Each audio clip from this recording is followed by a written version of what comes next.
set.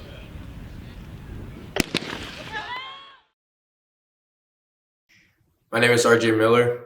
I became an All-American in 2022 by placing 8th at the NCAA Division III National Championships.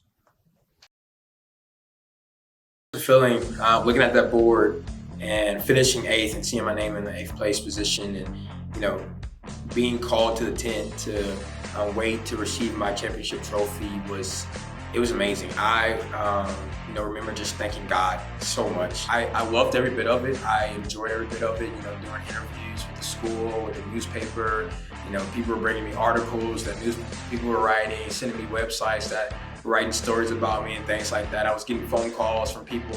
It was a lot. So just seeing the AD and him congratulating me, and some of the professors coming up to me and emailing me saying how proud they were and how it was so good to be on a national level and how I represented them in a great way. From that point forward, everybody referred to me as either Mr. ETBU or Mr. All-American.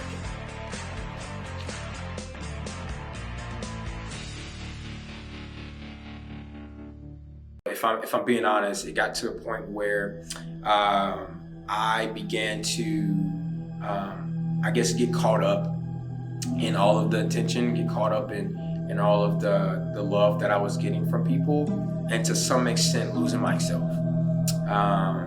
Because I was still trying to be who I was, but not realizing that because I had more attention on me, because I had more people looking at me and looking up to me, things that I normally would say and statements I would normally make, I couldn't do anymore. I couldn't say those things like I normally would, because now people took it different. The expectations started to come out like, hey, you gonna do it again next year? Hey, you're gonna go right back next year, right? And win the whole thing. National championship is next, right? Like, yeah, it's all cool. But deep down, I always talk to my friends about it, my roommates at the time. I was like, dude, I don't know how much more I can take of this, if I'm being honest, because I didn't want people to start treating me different because of the success that I had. Because I want people to know me as RJ still, as the funny, goofy, laughing, Christ-loving RJ. Like, that's what I want people to know me as, not just as a track and field athlete. Like, it became very, very overwhelming for me, trying to uphold this image, trying to carry out this persona of like everything's okay behind closed doors, everything is where it needs to be. I'm RJ Miller. Nothing ever goes wrong in my life. I have success on the track. Everything's amazing. Life is great. I got whatever I want. I get whatever I want. Like, that's it. And that wasn't the case at all. I began to do track for the wrong reasons. I began to cherish track over my relationship with Christ. I began to prioritize track over everything. In those moments, I lost who I was. I lost who God made me to be. I lost my purpose. I was humbled a lot, going into that 2023 season, losing a lot of races that I normally wouldn't lose, or running times that I normally wouldn't run. Like, God really humbled me. My lowest point came when I walked into my coach's office and began to break down in tears, wondering why this was happening to me. Why was I going through all of this after all the success that we've had? The way my mindset began to shift after those tough conversations was that I can only control what I can control. I can only control RJ being RJ, pursuing and having success in track and field, but also pursuing a strong relationship with Christ.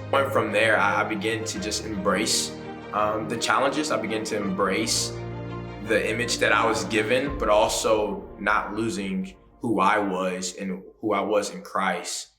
The feeling that I am hoping to feel when I take those spikes off in my final race for the final time is a sense of completeness. It's a sense of I gave everything I had to track and field, but also gave every last ounce to being a great teammate. That I competed in every single race as hard as I possibly could, knowing that I can walk away happily and saying that I've ran the race that God has given me, and that race is finally over. I can walk the track with my head held high, with my family in the stands, with all the love and the joy that I have been given over the last 4 years, and know that it's complete.